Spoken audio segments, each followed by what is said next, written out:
Welcome to the Bearded Finisher Podcast, your one-stop show for all things finishing and coatings. Your host, Zach, and a variety of industry experts will guide you through the art of perfecting your finishing and business game. From seasoned pros to fresh faces, get ready for tips, tricks, and trends to elevate your knowledge and business to the next level. What is going on, everybody? Welcome to another episode of the Bearded Finisher Podcast. Today we have got Mr. Henry Maez with RH Solutions out of Tulsa, Oklahoma. What's going on, Henry? What's up, my brother? How you doing? Oh, man, I'm doing great. Just enjoying this heat like we talked about earlier. I'm ready to get out of it. I dig it, bro. Yeah. Next week we have a kitchen cabinet refinish, so we're excited for that. But after that, we're looking at like another 3 weeks outside. So, but listen, we're grateful, dude. Honestly, like we discussed a little bit ago, that this will be the last year that we offer pretty much anything exterior. You know, we might stay in a fence. I don't know.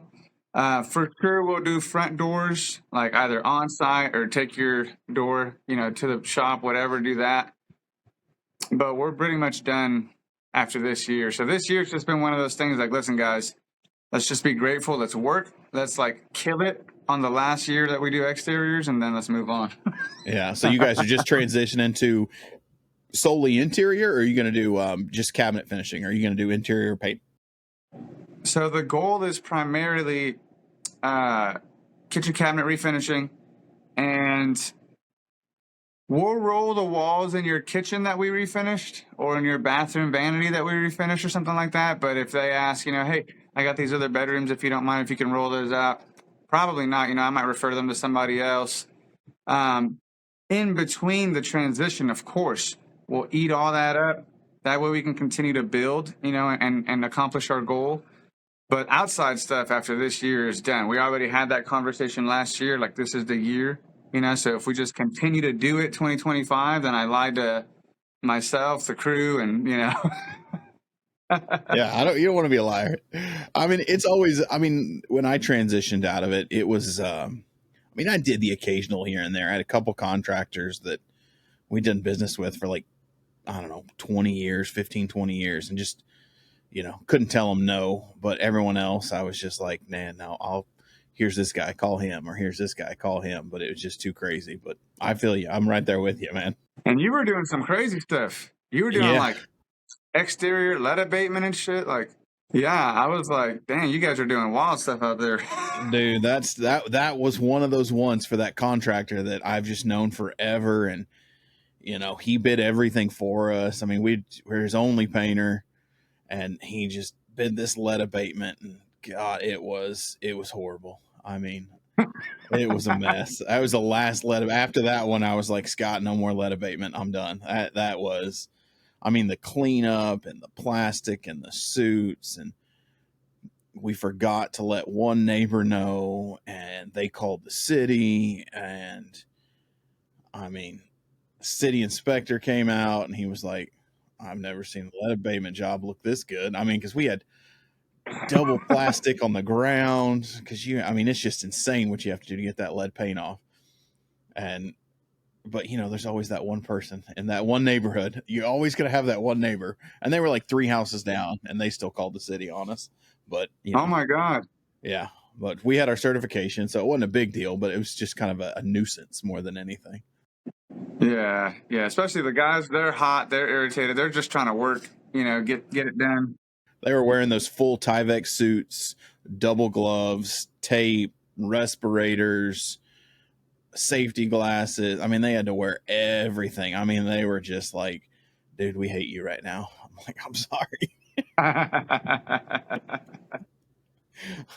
There was just ice chest and ice chest of Gatorade, and was telling Scott, the contractor, I'm like, you better go get some pizza or something, or these guys are gonna just revolt against us. Yeah, we need to boost this morale out here. Oh man. Well, let's tell everybody how you got started. How you got into the painting world, and then how that transitioned over to RH Solutions. Okay, so pretty much a buddy of mine were living with my dad. It was like a bachelor pad situation, and we were working at Brahms, my best friend and I, a former best friend and I. And we just got tired of it. Everyone was all of our friends were going to go out to the lake and like party on the jet skis and go have fun. And we were the ones that had to go be at Brahms at like 11 till like, all night. So we were like, dude, screw this. Like, we're not going to Brahms. We're going to go party, have fun. And we did. And then we went home and was like, hey, Pops. So we pretty much quit Brahms and we're working for you. And at the time, my dad was like, he's been a general contractor now for over 30-something years.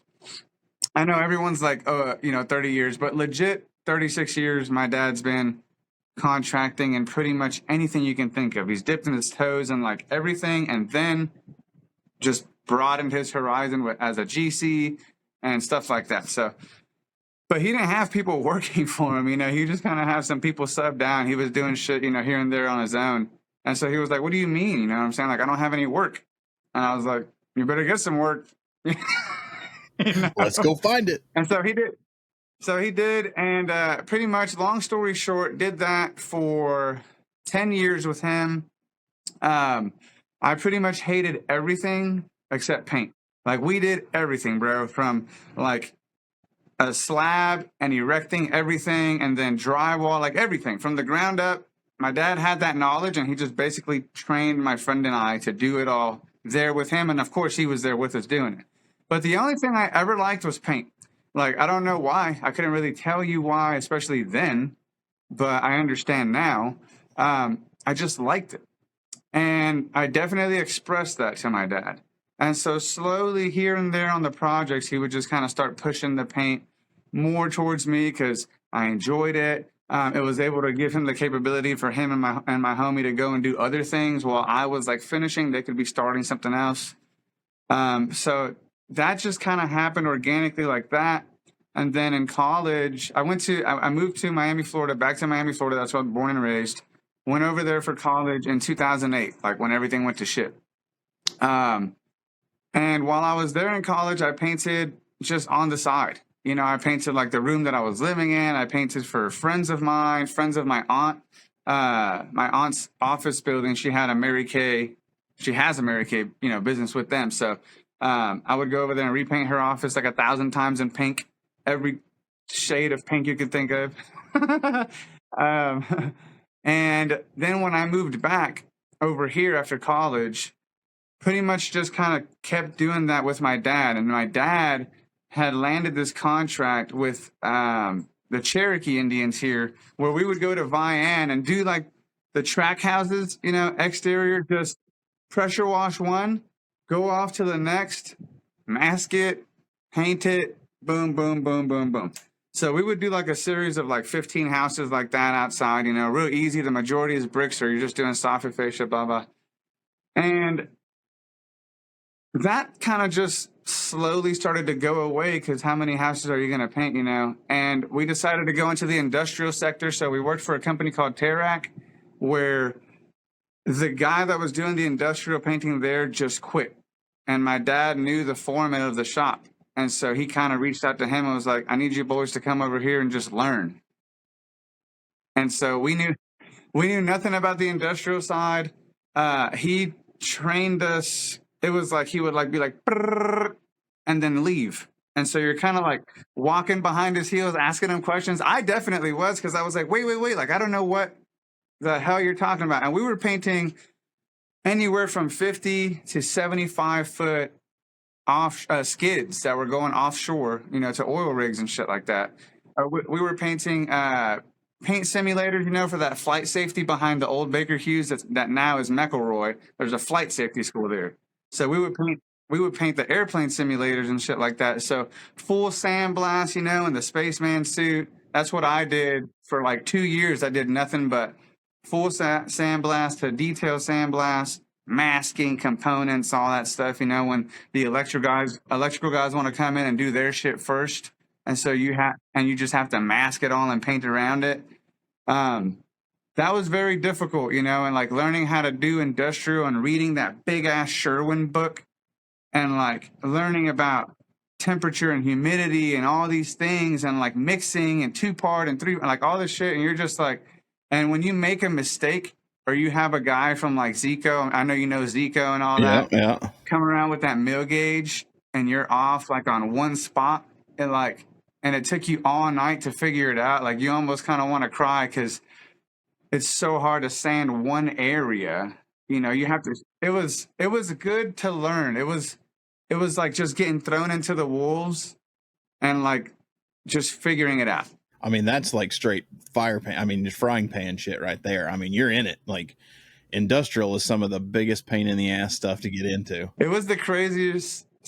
It was wild for sure. The environment wasn't all that great. I'll tell you this much, because the company's not even a company anymore. So who am I going to get in trouble? I mean, they already got in trouble, right? There was definitely a lot of shady shit going on.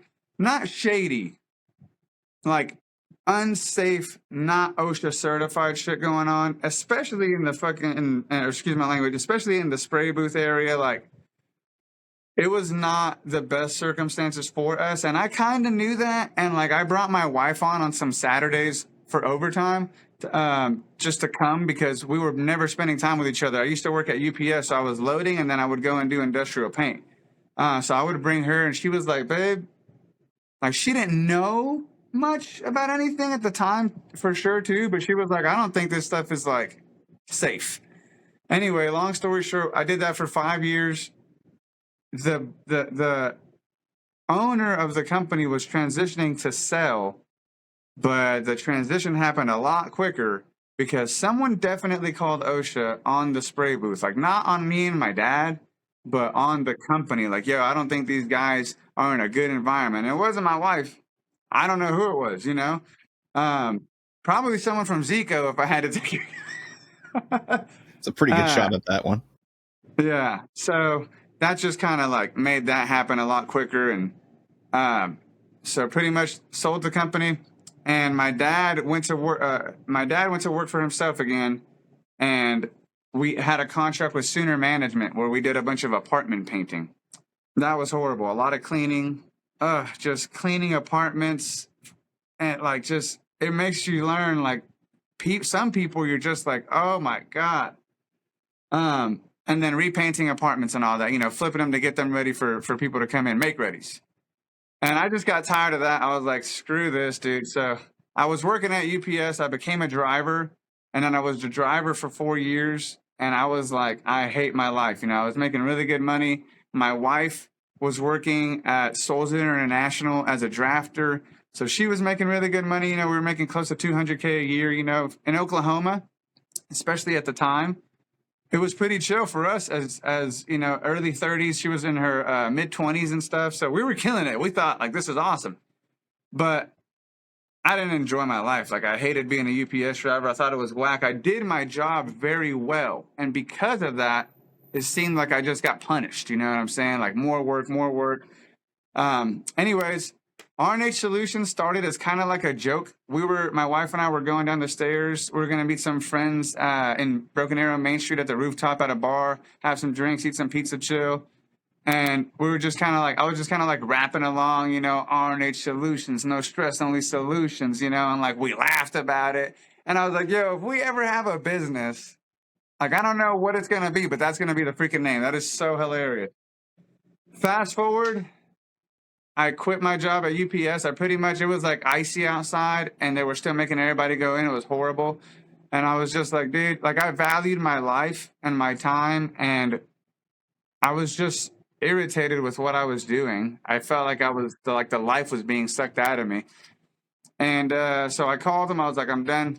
I resigned. Love you guys. Appreciate it. And I started R&H January 31st, 2020. I told my wife, there was a transition though, like we called it the escape plan. What are we going to do to leave UPS? So we were already kind of building it, but that winter, that day was just like, you know, the straw, you know. Started R&H, did pretty good, you know, for like just pretty much, you know how it is when you start a business, like what are you going to do, right? I just pretty much started hitting up all the people that I knew and telling them, yo, please tell like grandma and grandpa because they got money, you know, and uncle and aunts and stuff. And so we were just picking up little here and there. And some of our friends were even like, well, come over here and paint this for me and stuff. Then COVID hit.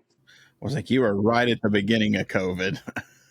It actually kind of worked out for us because people, you know, a lot of people were buying houses here and moved from out of state. So it was like, yo, can you paint my house? We'll be there in like a month.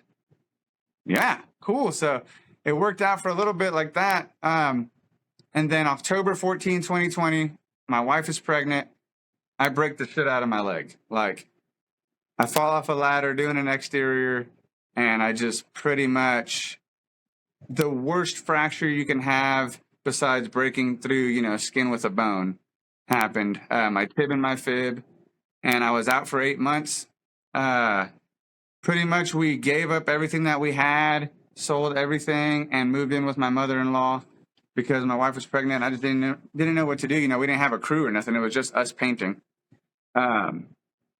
So we did that. And in that 8 months of recovery and those 2 years, I had a lot of homies from Facebook, like a lot of friends helped me out, hooking me up with some money in the beginning to take care of things. And then even more valuable than hooking me up with some money in the beginning, they paid for a Crank.0 course at the time that had like Gary Vee and all kinds of people in it, you know.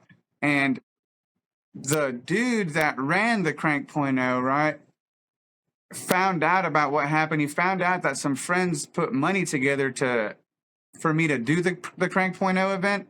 And then he was like, he was like, that's freaking awesome. You know, I can't let these people outdo me though. So I'm going to give you the Roadmap to Profit course for free, but you have to promise me you're going to do it. And I was like, hell yeah. Like, of course I'm going to do it. You know, I mean, so in those 8 months and in those, I just pretty much studied more about business, studied about cabinet coatings.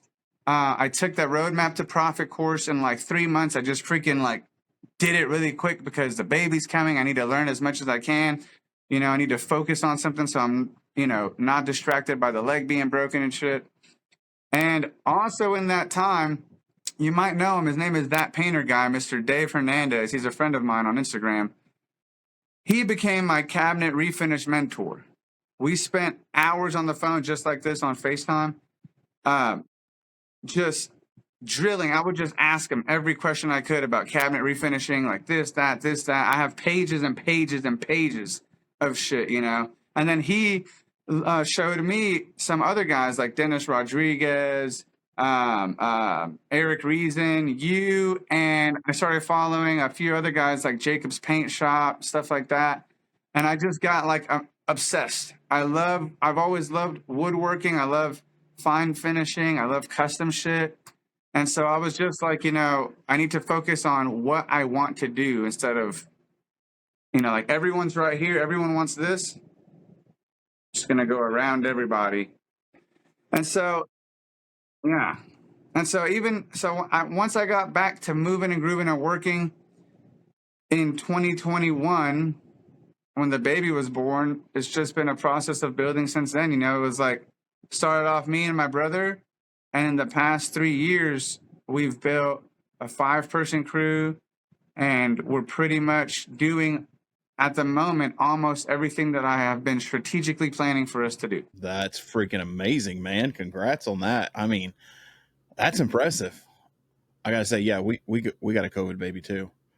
And those COVID babies are everywhere. They're all over the place. Yeah, I know a lot of people who ended up having COVID babies. I mean, what else are you supposed to do, for crying out loud? Come on, dude. You know, you're spending a lot of time at the house, you know. And it was nice in the Tulsa market during COVID. We got labeled essential, so you didn't have to shut down, which was nice. I mean, never quite understood how painters were essential, but I just ran with it. And I mean, I don't think we ever closed our doors. We just kept going. But dude, that's some hell of adversity to come back on the other side. I mean, and you're what? It's 24. So, I mean, you've made it past that 3-year hump that most businesses, you know, end up failing on. 50% of businesses fail in the first 3 years. Dude, you're killing it, man. That's awesome. Congrats on that one, man. That's incredible. I do appreciate that, bro. It's just been nothing but focus. And in this time, especially after breaking my leg and that recovery, I still needed to do a lot of healing mentally. I never really took the time. I was so focused with like, I got to make sure I'm walking and shit by the time the baby's born. I'm just really excited. Right now, my main goal is to be the best business owner I can be, the best leader that I can be for my team, and the best leader that I can be for my family, my wife and my daughter.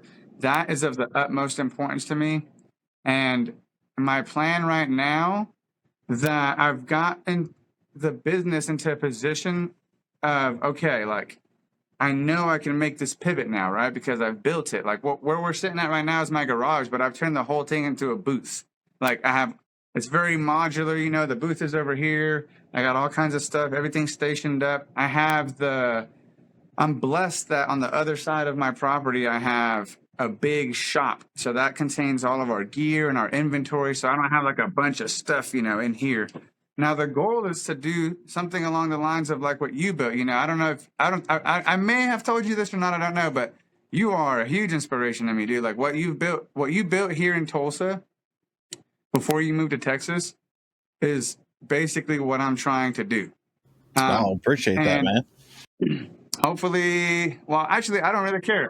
I generally don't care if anyone else in Tulsa is listening to this or not, because my goal is to run through fucking everybody. Like, you're going to get smashed. I'm going to run you over. That's the mentality you have to have as an entrepreneur. Like, I mean, business is business. Yeah, man, business is war. And my plan is to build what you built here, because since you sold it and left, no one is doing what you were doing, which is what I want to do. You know what I'm saying? And I don't want to say no one. What I mean is in Northeast Oklahoma, and our area, the area that I know I can control, and no one's doing what we're doing and what you were doing. And what we're doing right now is like Jeff Bezos stage. Like, I'm in the garage, but I'm choking us out. I'm going to force so much work out of here. And we've been doing cool shit, man. I've been blessed to work with like 5 different interior designers here, just doing weird shit like light fixtures and stuff, and besides kitchen refinishing, like little pieces of awkward old furniture and stuff like that. Things I honestly didn't think I would be doing. So that's the goal, man. The goal is to pivot and do exactly like what you built. I want you to know that's a huge inspiration to me. Like what you built, I think is super cool. It was a lot of fun, and I know you can do it. Yeah, there's definitely a hole. You remember Devin Whaling? Yeah. He left. He closed up shop. He actually works for Spectrum now in South Carolina.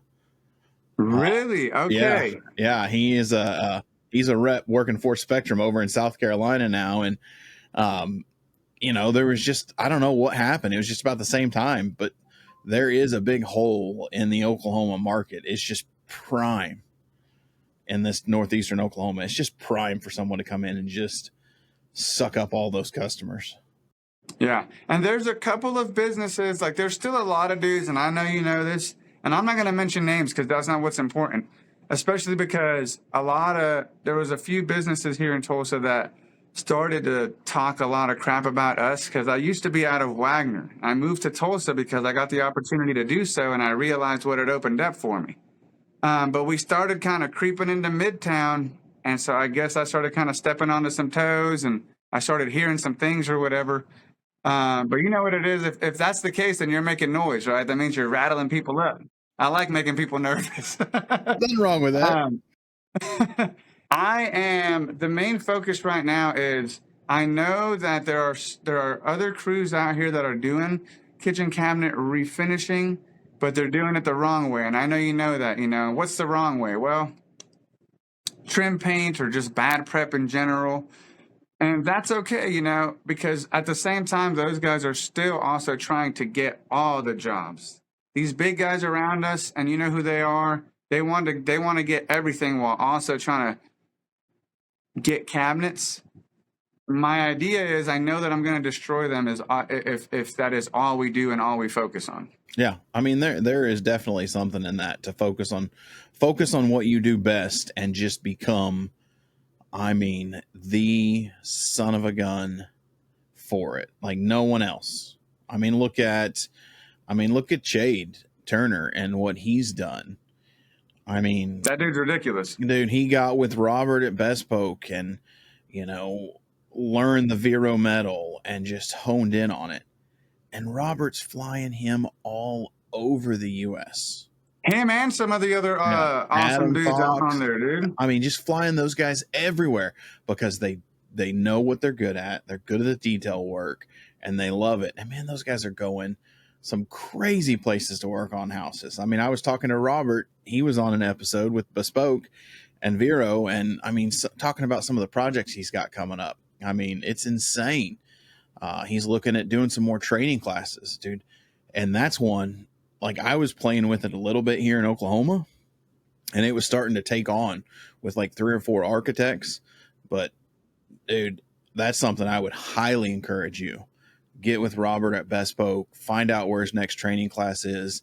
That Vero metal stuff, that stuff is fun and incredible. And it'll, to the interior designers here in Tulsa, man, it will change what they do. We did like 3 Venta-hoods, 4 Venta-hoods when I started getting into it before I left. And this was like the last year, but they were eating it up. Okay.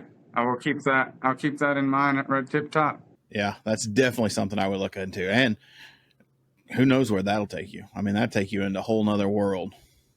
So like when you say product a little bit, so where's your primary focus? I know you're here in Tulsa. Are you honing in on the renter through Spectrum? Are you bringing in one of the other guys? What's your primary industrial coating that you guys are trying to really perfect right now? Well, right now, I would say that we've got Renner pretty down on lock. And that is because we've been using it so much since Spectrum got it here finally last year. But also because that's pretty much all the systems I have wrote down is for Renner through my boy, because that's what he was using. But I do, in saying that, we're also thinking about transitioning into trying at least trying Centurion, giving, dipping our toes in that. And then also I thought about going to, what is down the road from me here? Is it Elder Paint Supply? Yeah, Elder, there's in Tulsa. Yeah. I know they have all kinds of stuff there too. Yeah, Mark's got some, Mark's got some products. Circa's a good one. Meoted is another good one. If you haven't really been to their class, Elder does a lot with Meoted. It's like Venetian plasters.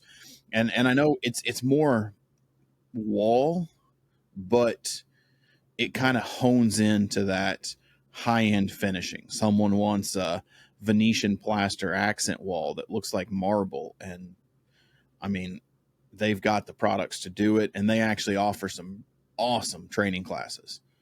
It's a father and son that run and own Meoda. They're out of California.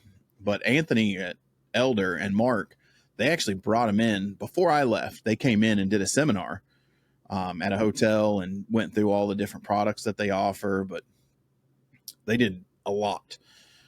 I mean, and they offer a lot of killer products. It's like add-ons. I mean, nothing that you're going to be doing in an entire house. And if you did, I mean, if someone wanted an entire house, it's like, okay, I'll hang out at your place for a year and a half and charge you a crap ton of money. I mean, why not? But yeah, those are some things that when you're getting into that high end premium finish with the designers, the Meoted, the Vero metal, dude, those are add-ons that will just take you to the next level. Okay. I'll definitely keep that in mind, especially the Vero metal. So did you, when it comes to, I know you got your bud that talked to you a lot. Let's kind of hit on just a little more about coatings. Did you do a lot of, did Spectrum offer training that you went to with the renter? Like how did you come into using the renter besides your buddy? Did you get any outside help or what? So, no. So he actually sent me renter. When Spectrum didn't have it, he sent me some. And Spectrum at the time before Renner was carrying a lot of Gemini, which I liked anyways. I don't have any issues with Gemini. The problem was with Spectrum, I guess, or maybe Gemini as a distributor, could never get me any catalyst here. And so I pretty much just spent a lot of time playing with Gemini. I did one kitchen island with Gemini with no catalyst. And so I did, yeah, the Evo. And I'm not saying that I can't trust it. It's just one of those things where I don't really know. Tested it. It seemed to be really strong. Tested it here in the booth before I put it on the island. It's a friend of mine's island from high school. We're still really good friends. So if anything happened, like I got her back. If anything, now I'll probably come back with Renner, catalyze it, and hit it, and see what's up. But so there was a lot of Gemini, and I was playing with Gemini on a lot of random stuff, like a laundry room stuff, closet shelving, drawers, things like that. That wasn't going to involve moisture, a lot of moisture, or humidity, or like any type of kitchen stuff like that. I just didn't feel comfortable besides that one island. So pretty much just Renner. What's nice about and I've used Evo a lot. Do you know Mike Green? No. So Mike Green works for Gemini. It's a great resource. He lives in Bixby, right in your backyard. I mean, he would come to our shop all the time. Hey, Zach, play with this. Or I'd be having an issue when they first released Evo. There was a couple kinks to work out, and I'd call him up. Hey, Mike, where you at today? He's like, I'm at the house. I'm like, come over to the shop. We've got some weird shit going on. And he would just drive over, and we'd figure it out. I mean, don't get me wrong. Renner's a great product. Love it. But if you get into some weird stuff, like when I got into doing a lot of high gloss, Circa, is partnered with Gemini. Gemini is the U.S. importer of Circa, but they have some of the craziest special effects, metallic paints, frosted glass paint, nuts crap. I mean, insane stuff. And Mike can get you samples of it, dude. The stuff is awesome. It's like a bridge. I call it a bridge between like the Meoded and the Vero, because they have some metal coatings too. It's like a bridge between 2K polys and you get into the Meoded and the Vero metal. It's a nice middle zone in there. And they do training classes in El Reno. 2-day training classes where they'll teach you every special effects and exteriors. Killer stuff too. Okay. Yeah, I'm definitely into anything like that. Yeah. But I mean, it's what I say. And I've talked to some other guys, and you've listened to the podcast, man. The thing that I preach is, push your reps, push the manufacturer rep. What training you got? I want to go to a training. Like, how many guys do you need for a training in Tulsa? I'll go beat down 10 other painters' doors. I don't care if they know it. I'm going to do it better than them. I know that. But if I can get you here to do a free training, man, soak up as much knowledge about products as you can. I mean, how many times I was beating Cord's door, bugging him, let's do a circuit training. Let's do this. Let's get this going. Come on. Like, get these guys in here. People want to learn this stuff. Yeah. Well, I think that's how I got my sales rep at Spectrum is not with them anymore, but I kept hounding him about Renner because I knew they had it already in the northeast side of the country at Spectrum. And I was like, bro, come on, And they were like, well, we have it in Kansas. I was like, let's just bring it here already. Like, I don't want to be ordering stuff. You're taking it from here and shipping it to Kansas because their distribution center is here. Yeah, dude, it was so annoying. And I used to actually play around a lot with a lot of fine paints of Europe. I have 11 fine paints of Europe front doors sprinkled all about in Oklahoma that I just gave. I've never charged for one because I wanted to get good at it. And I knew that I needed to figure it out somehow, and I couldn't be charging people high dollar for something I didn't know how to mess with, right? And in messing with that, I learned that I couldn't stand ordering something and waiting and then needing maybe a little bit more and having to wait. Especially, time is money. We're business owners. Like, I don't have time to wait around and stuff like that. So I kept hounding my rep, and they finally started getting Spectrum here, and then they did bring a rep in to do a little training. And we did do the Renner training at the Bixby store on Memorial at Spectrum. And it was very cool, and it was very fun. Though I don't know if I learned much more than I already kind of knew and that I was already playing with. I think that I learned a lot more once I just started being like, okay, I've played around enough and I've messed with it and tested it here in the booth already so much. It's just time to go do. You already know the systems. You already know what's going on, because I've spent the last 3 years learning because I didn't want to go out there touching kitchens the way I knew people were doing without all the proper systems in place and trusting myself in the coatings. And so I just started advertising it, and then it started to hit. And then now, the plan is to strategize, or not the plan. We already have executed the plan and strategizing for more leads than that, which leads me to say that I want to make sure that I make it a point to say that when I was saying, I want to destroy everybody in the area and all that, I don't want to come off as aggressive. I am aggressive, but in a passionate way, because I feel like, especially that you're not here anymore. And there are a couple good dudes out here, like Youngblood Renovations. He's sick. He does a lot of Midtown cabinets. That dude is legit. He puts in the blood, sweat, and tears to do it right. So I just feel like it's our job, the guys that are going to do it right, to make sure that we're able to sell the client on value, because they're going to get it anyways. Like, they're going to do it. So it's our job to show them not to go the cheapest route and why, and to show them that value. And so those are the guys that I want to destroy, the guys that are trying to throw trim paint, or even if they're going to use Renners and Cherry and Malaysia, Circa, whatever, but not execute in proper prep and stuff. Yeah. Those are the guys we want to smash. Yeah, that makes sense. And, I always tell guys, and people ask over the years, how did you do it? And I tell them all the time, and my father-in-law was my mentor with Davis Painting. He started it over 30 years ago, and then I bought it and, decided to go on the high-end premium finishing side and not just new construction, but just on the business, mentoring me on, competition's great. Dude, I would go to lunch with competition like once a month. We would all go to lunch. It'd be like 3 or 4 of us. We go hang out. What you got going on? What you bidding on? Hey, I was thinking about upping prices. What do you guys think?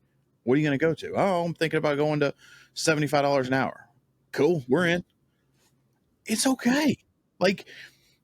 There's enough business out here for everybody.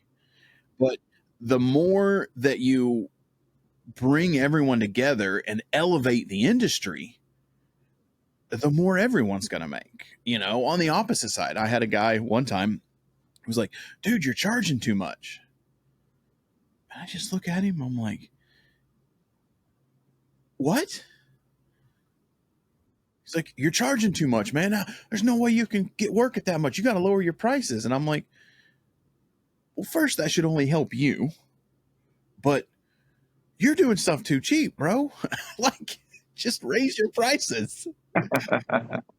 What's the worst that could happen if you raise your prices and everyone raises their prices? Well, the customers don't have an option. And it helps all of us grow. And that's kind of the problem with the paint industry right now, is that there's so much cheap that it's devalued the industry. And I know you know that, and I know that there's a couple guys on a couple friends on Instagram that sincerely and genuinely believe that, and I do too. But it's also our job just to make the sale. We got to make sure, and you're not going to make it with everybody, because people are people. But like you said, if we all raised the standards, and like you said, competition is great. My grandfather, he immigrated. He came from Colombia to Miami, Florida, and he was a very successful entrepreneur in Colombia. And he used to do a lot of wholesale real estate in Miami, Florida. He would bring people from South America and sell real estate there and all that. But when he first started, he had a plaza in Colombia, and he legit had a hardware. He owned the plaza and had his hardware store. Then he owned the plaza across the street and leased out one of the spots to another hardware store. And he would always say that competition stimulates growth, And when one raised prices, the other one would raise prices. So you're actually helping each other out, but that's just what happens in the economy anyway. So, it's like the restaurant theory. I tell people all the time when they ask, and I'm like, so if you're going down the highway and you're like, hey, I'm hungry, let's stop for dinner. Do you stop at the random diner where it's the only thing at the exit, or do you go 4 more exits where there's 6 different restaurants? You go 6 more exits where you have more options. Like, competition elevates business. I mean, everyone in that area is going to get more business than the single mom and pop diner. And I mean, the single mom and pop diner can move down the way a little bit too. And it's just, there's more options. So more people is going to bring in more business. Same thing with painting, give people options. But if you're all right around the same area, then you're selling on service and quality. And that's what the service industry is about. That's why every plumber in town has a rate of $110 an hour. But they're selling on service and the craftsmanship of their work. It's the same thing. Painting industry, I think, has to go that same way. And you're right. It has been devalued a lot. And that's, kind of the purpose of the podcast, is to bring it up to that level. So it is not portrayed or thought of as, where the drunks go work, or, we're passionate. We love this business, and we want people to have quality finishes that last them a lifetime. There's nothing wrong with that. No. Let's, I know we're getting in here. I didn't realize it's already been like 40 minutes. I told you. It's like you just turn around and you're like, what the crap happened? So let's talk a little bit. We got product out of the way. Let's talk a little bit of like entrepreneurship. So you guys, your social media following is solid. I mean, what strategies have you guys used to grow that and to get it to where it is? Pretty much just having fun and being real, for the most part. And then trying to figure out how to make the videos kind of fun. That's been like a transition in between the last 2 years. If you go down my portfolio, it's like, dude, some of those things freaking suck. And then the quality started getting a little better, and the editing started getting better because I actually tried to edit it instead of just like throwing a song and throwing some cuts in. And then after acquiring, it's myself, my youngest brother Diego. He's our lead man, and he's crew leader and lead painter. And then we have my middle brother also works with us. He's an apprentice stage, but he's like phenomenal behind the camera. So that has changed a lot of like the footage and content that we generate. So it's changed like the way that I edit things.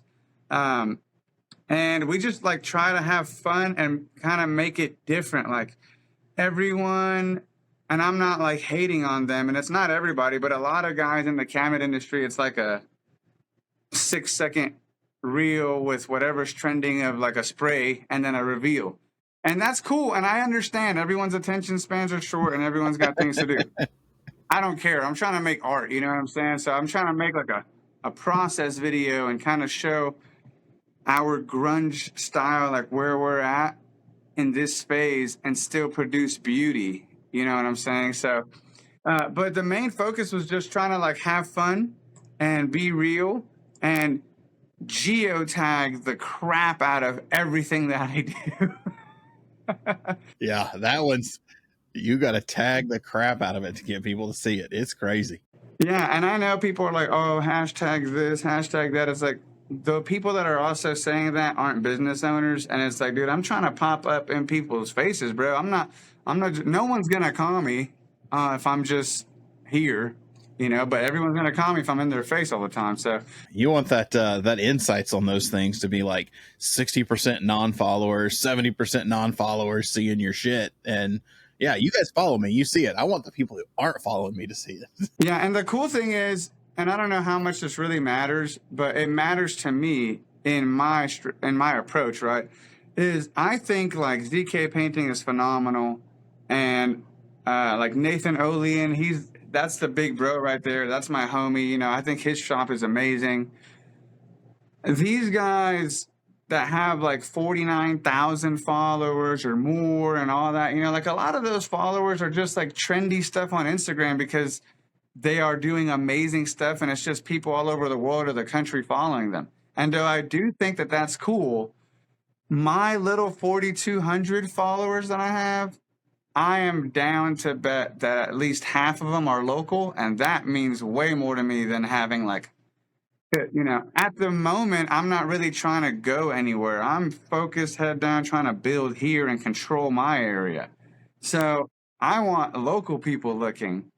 And I think that I've been able to execute that pretty well because it's shown through Instagram is like where I kind of like play around more. I might be a little raunchy in my music choices, and I've had some friends tell me like, yo, who's your target audience? What are you trying to do? Kitchens.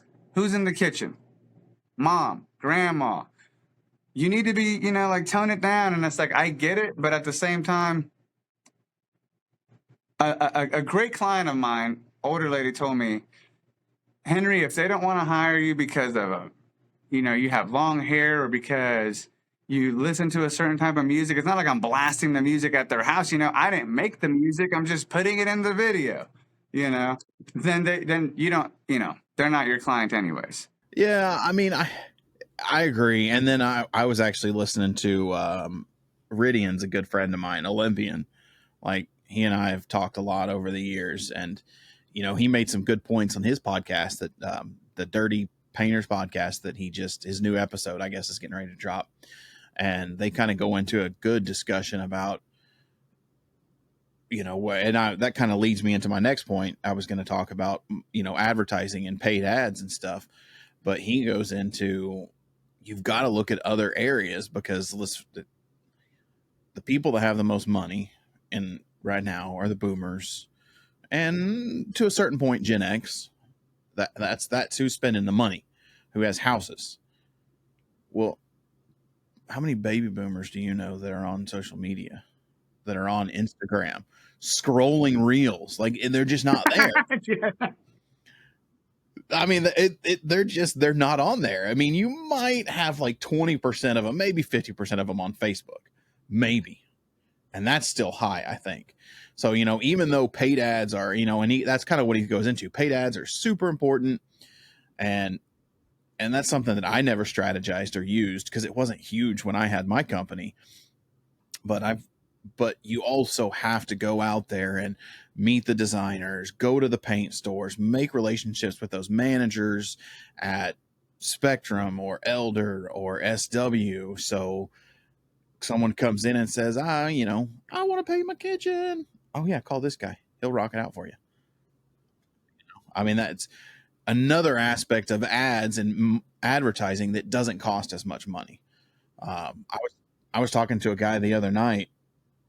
I don't know if you know Constantin. He's up in Toronto, I think it is, or no, Vancouver area. Vancouver. Constantin Group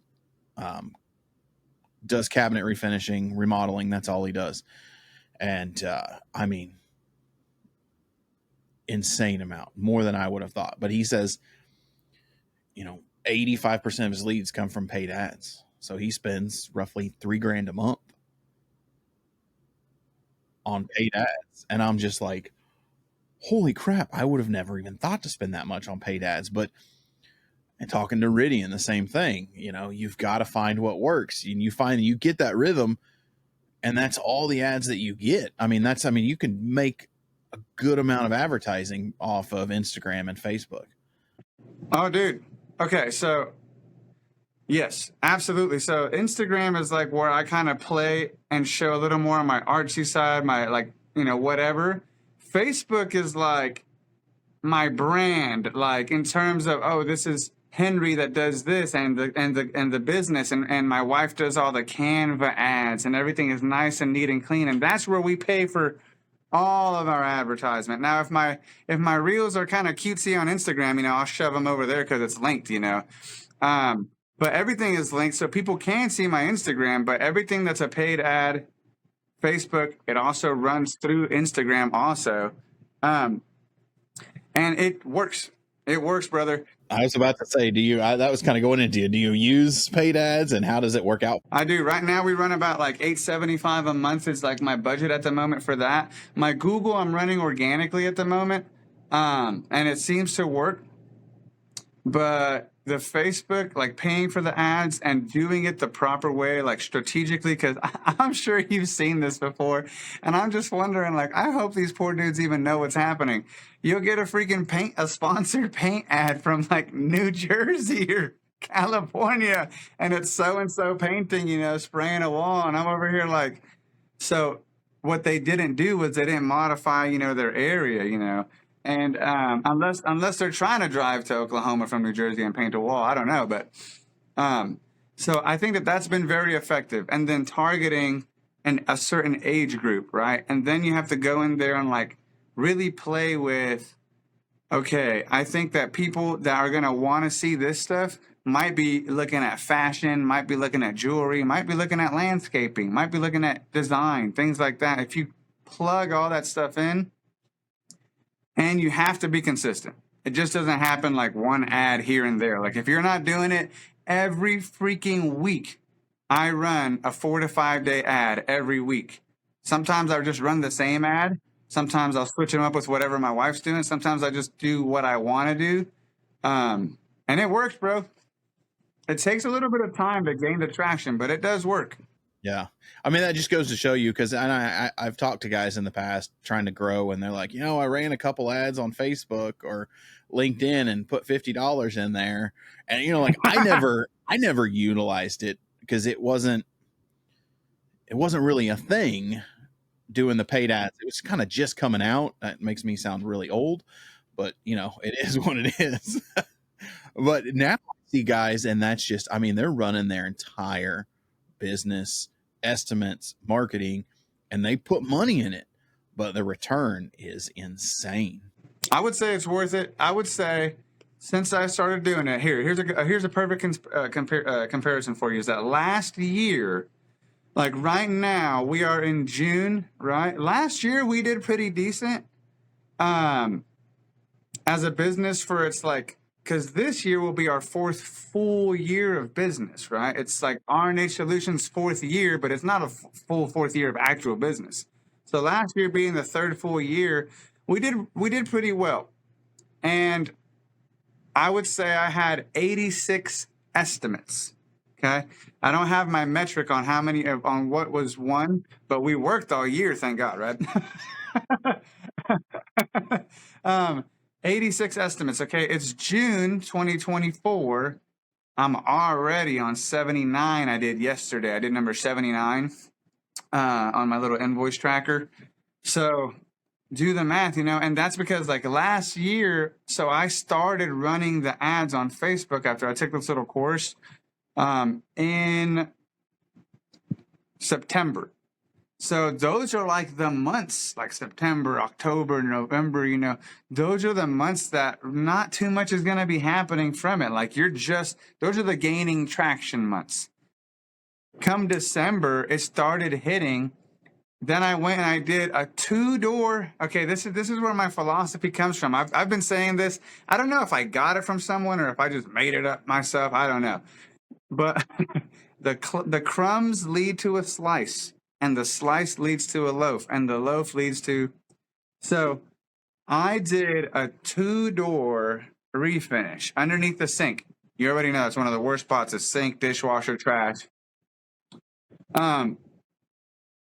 In Muskogee, the lady, phenomenal client. We have a great relationship. We've already been back to the house 3 times since to do other things, right? Did the refinish for her. She loved it. Looks phenomenal, right? She posted it on Facebook. And I ran an ad on, well, she reposted what I posted, right? I ran a paid ad on that. In 2 days, 26, DMs on Messenger. It was actually overwhelming. I told my wife, I was like, that's it. We need a new intake system because I can't keep up with 26 random inquiries all at once. So we need to systemize this differently. And she did. That's impressive, man. That's crazy. God, man, social media is a powerful son of a gun. So like on the business side, does your wife does she do most of the accounting and she maintains all that stuff for you guys? Yeah. She runs all the back end stuff. She does all the intake, because that was another thing I learned, right? Like, if we're doing a full trim pack doors and I'm in a session for like 2-3 hours, like, we don't like to spray for a couple of minutes and stop. Like, no, screw that, dude. I don't care if we have to spray past lunch. And it's not that I don't care. Like, my guys already know. We're going to spray past through lunch and we'll take lunch when we're done. I would miss out on phone calls. I could hear it, but I'm respirated. I got a hair sock on. Like, I'm not going to answer right now. My guys are holding hoses where there's lights, blah, blah, blah. So it's amazing how quick I would call somebody back like 3 hours later, 4 hours later. Oh, we already found someone. I'm like, damn, did they already come and paint? Like, that was freaking quick. And so we learned that we lost a lot of potentially really good clients, repeat clients, blah, blah, blah. And so she built that new system. So we did call forwarding. I'll still answer calls, but if I'm in the middle of stuff and I don't want to answer it, I see it's a valid number and I'm like, nah, I'm talking to the guys. My wife will answer it. Call forward to her. She answers it and she does all the intake. She immediately messages me sometimes while she's on the call. What do you have tomorrow available for Bixby at noon? Can you go to Muskogee on Thursday at 3? And I'll let her know immediately, and then we'll set it up right there, and then boom. That's awesome. That's some teamwork right there. That's good. Yeah. She does the intake, and then she's like, Henry's going to reach out to you on the day before or the day of, blah, blah, blah, blah. And so then I usually do. I either call them or text them, let them know I'm coming, and then. I thought it was funny. One of my father-in-law's best piece of advice in the painting business: show up and return phone calls. If you can do those two things, you will be more successful than like 80% of the painters out there, because you get busy, don't check your voicemails, or it doesn't come through. I mean, he's like, that's just, and if you say you're going to be there at 1, just show up at 1. I mean, that's so important because they've got stuff to do. And I know you have stuff to do too, but it's like, and call. If you're going to be late, just call them. Just communication. It's something severely lacking in the paint world. And I don't know why. Communication is like a huge thing for us. Something that I do with my clients that they freaking love it, dude. We've been grateful and blessed enough to work in houses where people are just not even there. And they live in the house, like all of their belongings are there, Some doctors and some lawyers that we've worked for and that we've gone back several times to finish other items for them. So if I have the garage code or a key or whatever, I let them know right there, 8 o'clock on the dot in the morning. As soon as I'm pulling in the driveway, I send them an audio. Because sometimes people don't have time to respond to a text, and I always tell people, you don't even have to respond to me. I'm just letting you know, Miss Jones, that we have arrived. It's 8 o'clock. It's a beautiful day. We're going to knock it out. I'll hit you up later. And then at 5 o'clock, when we're pulling out, I send them an audio. Hey, Mrs. Jones, hope you're having a beautiful day. We had a great day. We did this. I think we're on par for this, and this tomorrow. Anything changes up, I'll let you know. Have a wonderful evening. Hit you up tomorrow. They love it because now they also get to feel like they're a part of it, and they'll watch the reels too. I've had like, middle-aged clients and stuff come outside after we've been on a job for a week and be like, Henry, where's my reel at? I'm not good enough to get a reel. What's up, bro? I'm like, I got you. It's hot. We've been busy. I've been doing estimates at home. I got you. I'm coming out with one this Friday. That's funny. That's pretty good. Having those customers like that. So what's his name? The siding guy who does all Hardys. He's still in town. I'm not sure what his. I'm not sure who we're talking about. Like, I can't remember the guy's name. Oh, yeah. I'm not sure. So he did a deal that I started doing on bigger projects. It's kind of like your realm, but customer showed me. Dude is crazy. Every single day, he would take a video of the job site, of every job site he was doing. And then around 7, 8 o'clock at night, every customer would get a narrated YouTube of what they did while he's narrating, talking. All right, we replaced this, replaced that. You know, here's what we got done. Here's what's on the schedule for tomorrow. Every project got this narrated private YouTube video to go watch daily on the progress of their job. I was like, wow, that dude's got, that's a lot of time. I don't have that much time, but you got to get into some bigger projects, and I would do it for the contractor or the interior designer.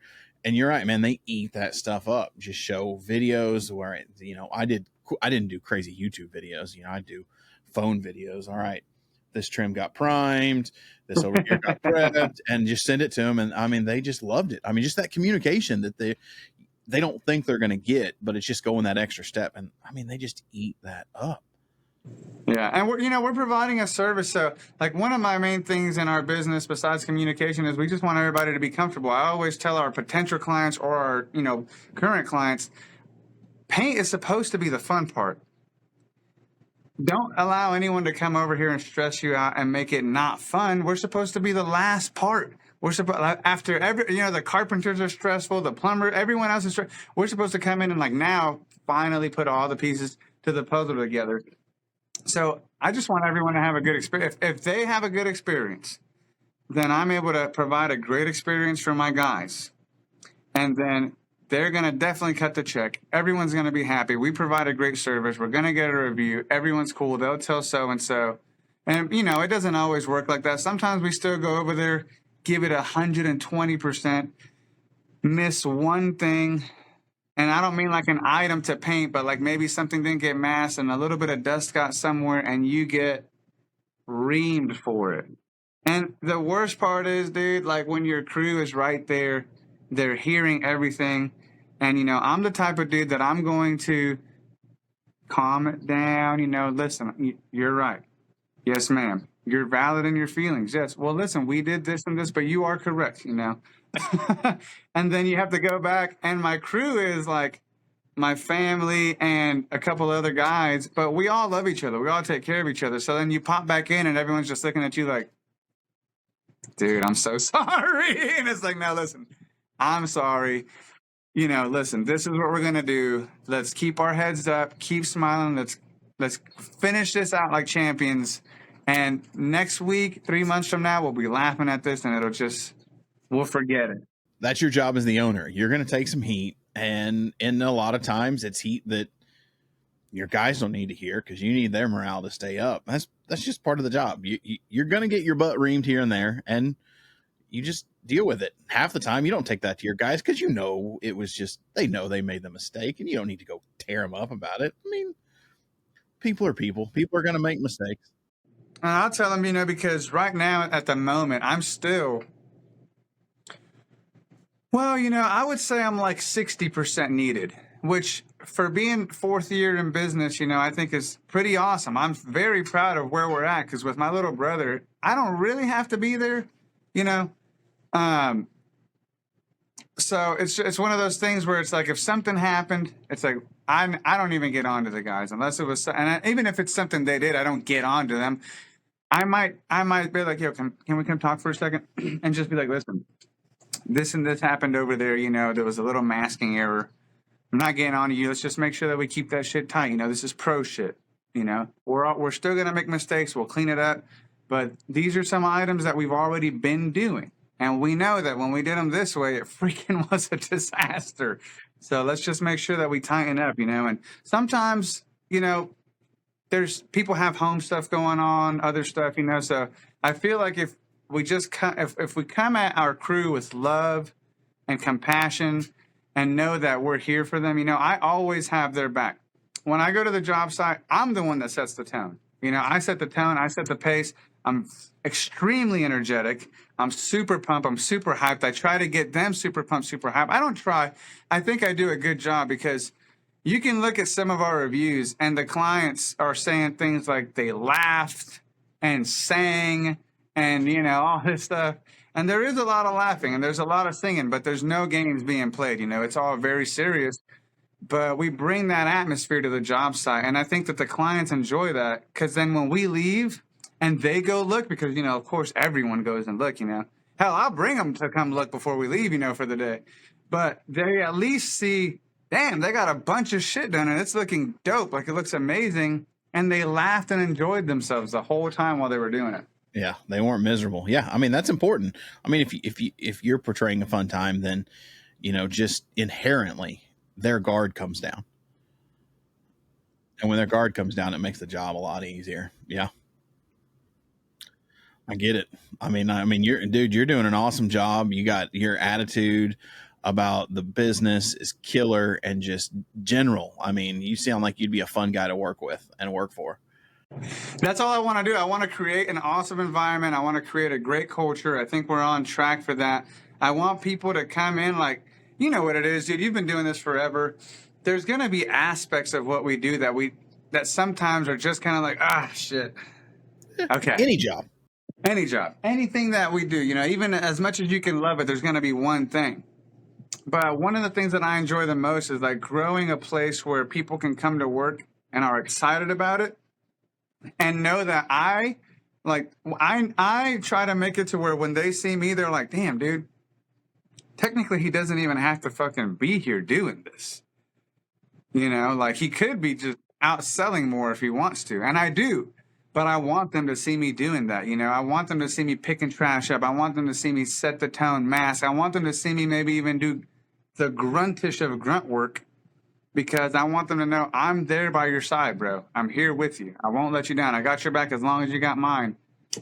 We're good. And they know that I'm very aggressive with sales and that I'm trying to do everything I can because it's important for me to cut them a check every week. Yeah. I mean, that's a big one. I mean, that's, it's not just your family. You've got, 5 other families that you're taking care of to make sure that they can take home paychecks, man. That's awesome. I mean, before I wrap up, you've watched a couple of my episodes. One thing I always ask everybody, what's something about Henry that might surprise the listeners in our community? Like something that we wouldn't expect. Well, I could tell you like this. I'm a super, super clean dude. I don't drink any alcohol, no drugs, nothing like that. And I am completely devoted to my family and my business. Now, that might not be very surprising, but I really don't know, I'm pretty much all out there. I don't really have any crazy dark secrets, Dark secrets. So what do you, when you're not family or when you're not painting, what do you and the wife like to do? What's your passion besides painting? Pretty much just hang out with the kiddo, dude. Like find something, especially now that we live in Tulsa, find something in Tulsa that's going on and go do that. And so, okay, maybe I do have the perfect thing. My goal, I'm 37 right now. So by 40, I want to have a camper, right? Because so this is perfect. Something probably would not expect this of me. I like to go to Sequoia State National Park or other nice national parks and drive around with my girls and watch all the RV areas and just look at everyone in their campers, not in them, but look at the campers, be like, damn, I think that one would be nice. And watching the families having a good time and like seeing the dogs stake to the ground going crazy and the kids just running around and they're out hanging out at the lake. I love doing that because I feel like it inspires me to just keep that lit under me because that's what I want to do. I want to take my girls out to Sequoia every weekend, or at least 2 to 3 weekends a month in the camper, hop on the kayak, have fun. Dude, I live in a 45-foot motorhome full time. I know that thing is huge. Yeah, it's ridiculous. But let me tell you, like we live in parks. We travel all over the place. Dude, I still like driving around and being like, hey, that's a cool RV. Hey, that's a cool trailer. Oh, that one. Like right now, my son he turned 7 this month in July. So our game right now is our park or wherever we're staying, we like to drive around and be like, oh, that'd be a good hunting camper. Oh, that's a good size for a hunting camper because he's wanting to go hunting. So, I'm right there with you. It's fun to just drive by and look at them, but It is. And I feel like, okay, like, so for real, I feel like in all the times that I've done this, and we do this, okay, I've barely ever seen a family unhappy out there. I mean, you might see like a 2 or 3-year-old like having a fit about something, but everyone just looks so happy. And I think that I enjoy seeing families really happy because I didn't really grow up like that. I come from I'm a child of divorce, so I wasn't really involved in a family unit like that. And that's my main goal with my family is to have that. And when you go out there and you see all those families, it's just like it warms my heart. I'm just like, this is so cool. Look at everybody having fun at the lake and they're grilling and all that. And it's just awesome. I would say just don't do it on a Friday night or a Sunday afternoon, because that's when they're dropping everything off or hooking it up. You might see a little different picture. Everyone's tired and ready to freaking go, or everyone's just trying to. When it comes to hooking up the RV and dumping everything, you've always got, usually a frustrated dad, a mom that's not sure what she can do to help, so she stays out of the way. It's amusing. Sunday afternoons when you're at the campground driving around and seeing people that's like, it's the old adage of, how do you get a divorce? Buy a boat and try to teach your spouse how to back it down the ramp. I mean, that's a great goal, man. That's awesome. I highly encourage that. I mean, this is probably one of the best things we've done in 42 years was, change this lifestyle and just travel and spend time as a family and get away from the devices and just go hang out outside, fire, music, go kayaking. I mean, it's been a lot of fun. I love that. You're making me smile over here. I'm over here like, damn, that just sounds like so much fun. It's so much. We got the electric bikes, and I mean, we go on a bike ride almost every night, just that's so why cool. Not? And just drive around the park. And that's even great. You got an electric bike and you're rolling around the campground. You don't look like some creeper in a van. You're just riding the bike. Oh, that's a cool camper. Axton, look at that one. For real. Luckily, I have a fully wrapped truck, so I don't look too creepy. But that's a good thing. And you might get some painting jobs. I mean, you never know. I've always thought about it. I mean, that's, do the trailer. I saw a fifth wheel at our campground that we were at in San Antonio here a while back. And this is going to sound horrible, but hilarious. They had a fifth wheel that was completely wrapped. And what they did was marriage counseling. Oh my God, that is hilarious. It was like couples therapy, and there was like husband and wife, and they had decals all around this trailer in their truck, and they did marriage counseling. And now that as I was thinking about that story, I'm like, that is freaking hilarious. In a campground doing marriage counseling. Oh man, that's pretty great. That's phenomenal. Well, hey, listen, if you're having a problem right now, go give them one. I know. It's like, what time do you guys leave? Monday? You just wait and get all your clients on Sunday afternoon? Honestly, that's pretty genius, right? I mean, the marketing on that is pretty spot. I mean, those guys, they were thinking ahead. Yeah, that's phenomenal. Man, well, I'll get let you off here. I appreciate you taking the time to come on, man. It was awesome. Great information. I'm excited for you in the next couple of years of what you guys are going to do up in Tulsa. Keep me up to date. Any last words of wisdom for our finishing community? In terms of wisdom, I don't know. I do want to say thank you for inviting me on. I appreciate that. And after this, I'm going to be picking in your ear because I have a lot to learn from you. That's why I'm here. But if there was anything that I could say is just don't give up. Keep pushing. It don't matter what happens. Listen, you break a leg, a family member passes away, whatever. Don't think about it as a loss or a failure. It is what it is. Push through it. You have to keep moving, and you'll see it'll get better. If you just push through, you're already above 50% of the people out there. If you just keep going. Socials.